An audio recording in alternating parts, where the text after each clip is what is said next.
Singers.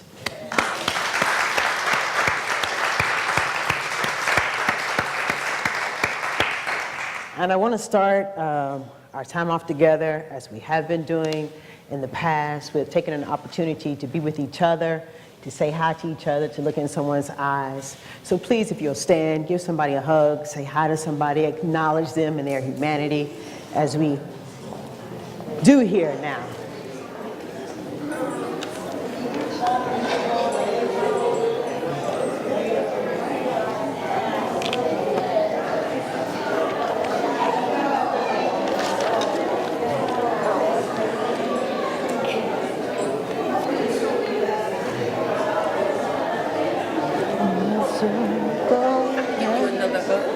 Good morning.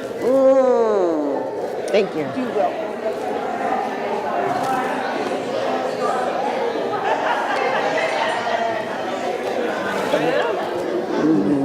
How are you? Good. How about you? Good.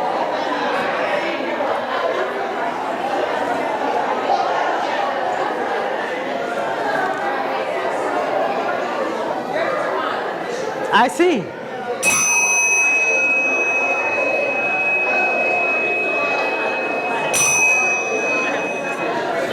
Hello, darling. How are you? Good. How are you? Good. I know.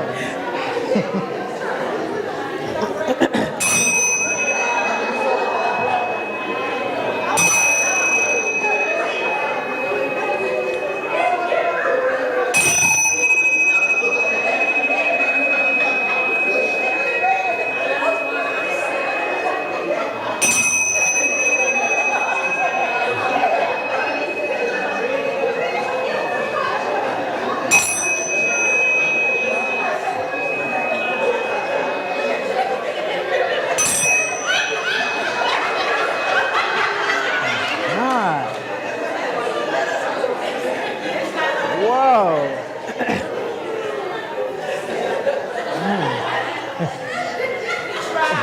I know. I see.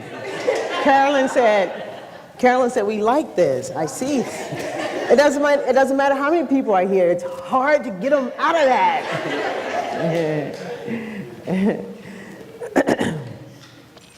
So I want to just start by saying that yesterday we invited everyone to be with us while we to come together to give thanks for supporting the Center of Peace and saying thank you for all that you do and have done. And we had a wonderful dinner together, and we had an opportunity to engage in ritual, and it was a delight. So if you were not here, you missed it. It was a good time.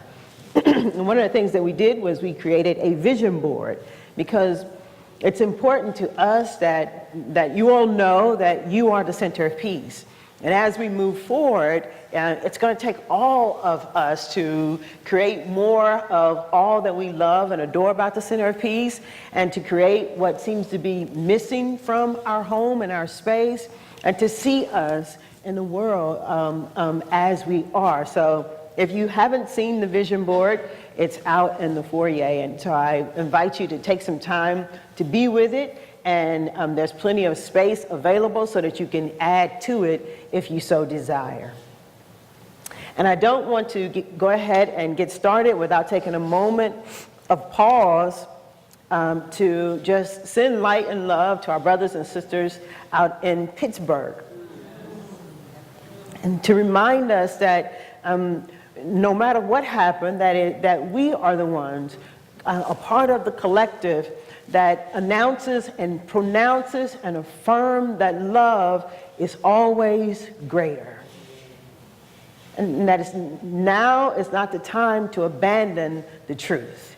It's to hold on to it even stronger, to affirm it even the more. So we're just sending them light and love, and knowing the highest and best for all involved. So now we are continuing on this week with our talks, as we have been for the month, with our theme, Trust, All My Needs Are Met. We've been talking about money all month long. And this is our last talk for the month of October about money. And so I want to start with the principles that we'll be discussing. And you can find the spiritual principles in the back of your chair if you'd like to read along or take them home with you. But we're looking at principle number 1 today. We believe in God, the living spirit, almighty one, indestructible, absolute, and self-existent cause. This one manifests itself in and through all creation, but is not absorbed by its creation. The manifest universe is the body of God.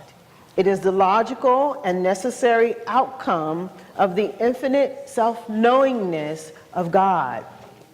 Principle number 2. We believe in the individualization of the Spirit in us, and that all people are individualizations of the one Spirit. And principle number 8, we believe that the universal Spirit, which is God, operates through a universal mind, which is the law of God, and that we are surrounded by this creative mind, which receives direct impress of our thought and acts upon it. Again, I invite you to take these principles home and to be with them, to let them speak to you in ways that perhaps they've never spoken to you. And I must say that everything that's already been said, all the prayers, all the readings, I'm reading from the same chapter today, pretty much the message, you've already got the message. I'm just going to reiterate a few things.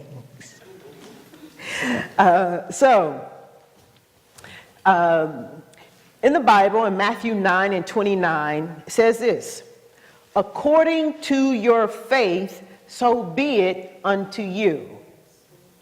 According to your faith, so be it unto you. In other words, whatever you believe, so be it unto you. And since we're talking about money, I can say it like this: whatever you believe about money, so be it unto you. Or whatever you believe about life, more specifically, your life, so be it unto you. And none of those things are separate, it's all one. None of those things are separate, it's all one. And so this whole month we've been talking about grown folk stuff. And I might as well keep it up. Today I want to talk a little bit about expectancy. And I'll say it like this: expectancy is easy, not hard.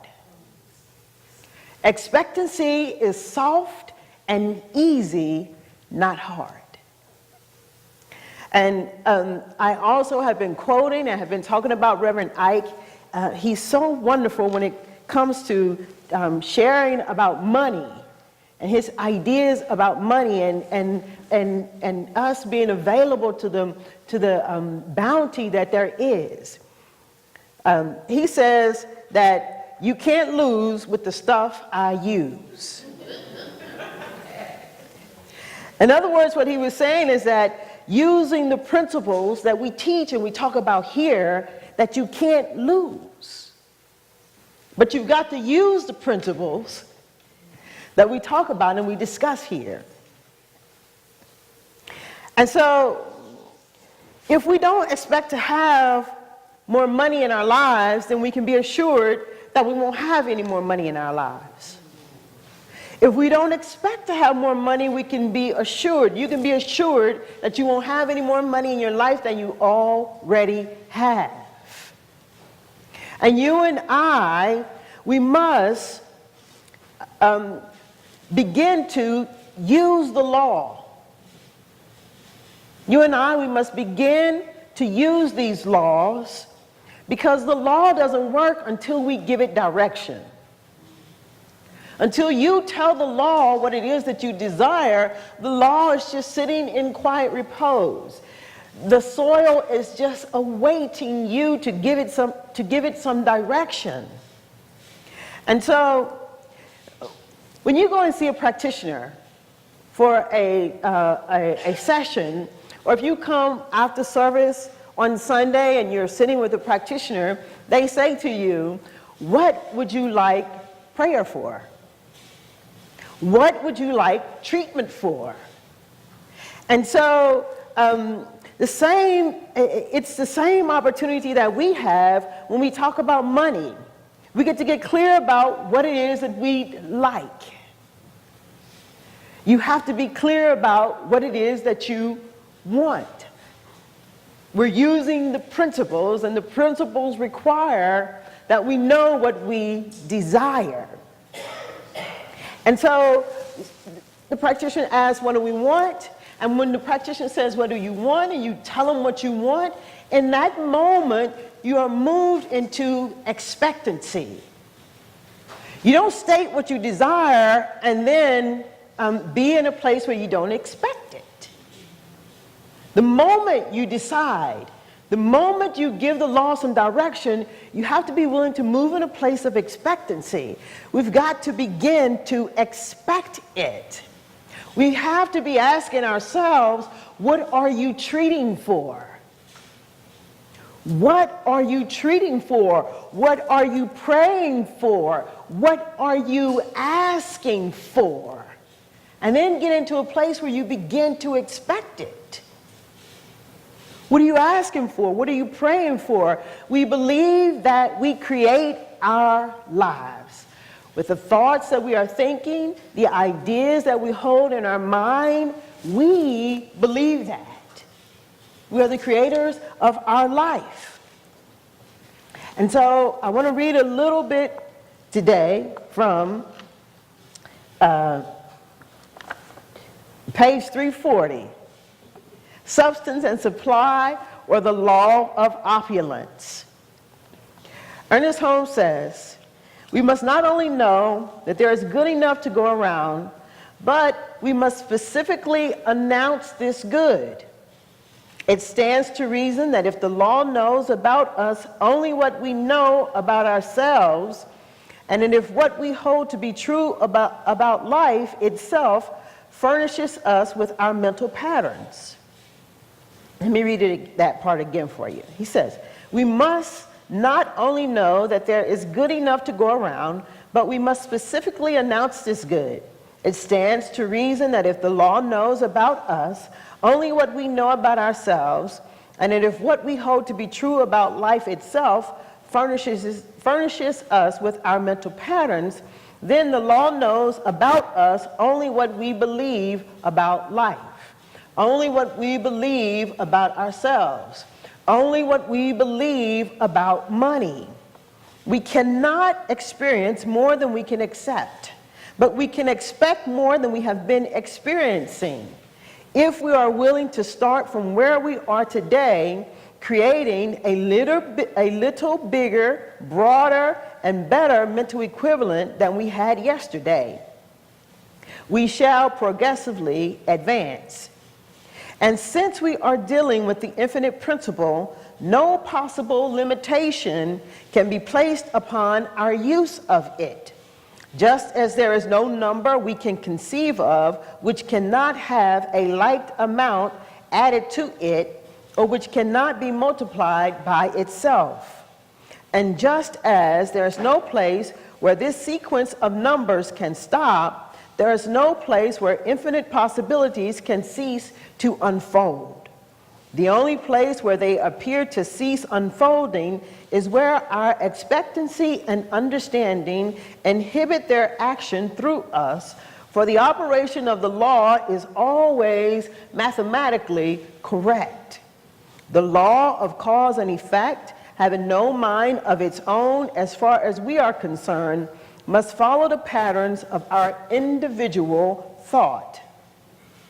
In actual practice, we make definite statements, as we have repeatedly emphasized. If you want a home, treat for a home. If you want an automobile, treat for an automobile. And if you want a certain sum of money, treat definitely for that certain sum of money. If you want a certain sum of money, treat definitely for that sum of money. There is nothing materialistic about this, since all things emanate from pure spirit and return to it. In actual practice, having first complied with the law and with spirit, do not hesitate to work definitely for what you want. Not to do so would be to deny the very principle which we have affirmed, to inhibit the operation of the very law which we have come to understand. The Spirit can only give us what we take, and our taking is mental. How can the mind accept what it rejects, entertain what it refuses to listen to, and possess what it casts out, or have what it will not take? This is not only unthinkable, it is impossible.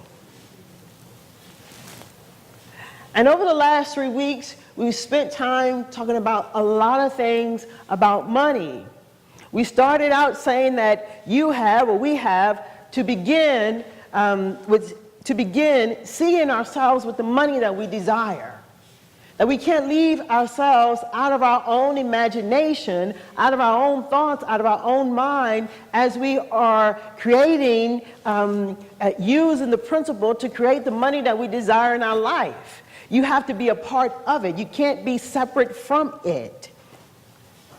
We said that we have to begin to expand our consciousness to be able to hold this, to be able to see it, to be able to feel it, to get to the point where we are so full of it, filled with the feeling of already having the money that we desire to have, to be, and to do. So full of the feeling of the joy and the freedom that we get when we have all the money that we desire, to be able to do and to have all and anything that we want to do, to have and to be, until the money is in our hands. That we do this over and over and over again, see ourselves with the money, be filled with it until the money is in our hand. We talked about the necessity to give. We said that all giving is to self first. That there's a place in our life for us to begin to take inventory of what we have and what we have to give. You have to take inventory of what you have, or you don't know what you have to give. And that when we give to the things that are meaningful, that lifts us up and not tear us down, that what we gain from our giving far out, that it supersedes anything that we've given. That the gain is more than anything that we can give. We said receiving is just as necessary as giving. And the only thing that we have to give is what we receive. And we have to be open and available to receive. We don't receive because we are in fear and holding on to what we have because we don't believe that it will be returned to us. We don't believe that it will be given back to us. Unlike the acorn seed or the tomato seed that is planted in the soil, or the acorn that turns into a tree that releases its acorns, and know that in due time, in due season, that there will be more leaves, there will be more acorns to give. We don't, because we don't know that. And so, the other thing that we said is that money and commitment go together.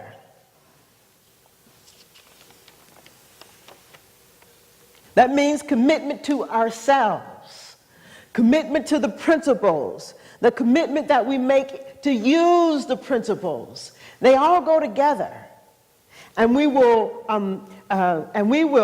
pray and begin to expect the thing that we are praying for. When we make the commitment to ourselves, we begin to pray and to live in a world of expectancy. That's the commitment. It's no different than money. It's all one. Either we are committed or we aren't committed. And so if we don't have the money that we desire to be, to do, and to have what we want to be, do, and have in our life, then we need to start, as the reading said, right where we are. We start right here, right now, today. And using the principles. We start today, each one of us, to use those principles in ways that we've never used the principles before. And what I've learned is that when we start to use these principles, we come in and we learn a little bit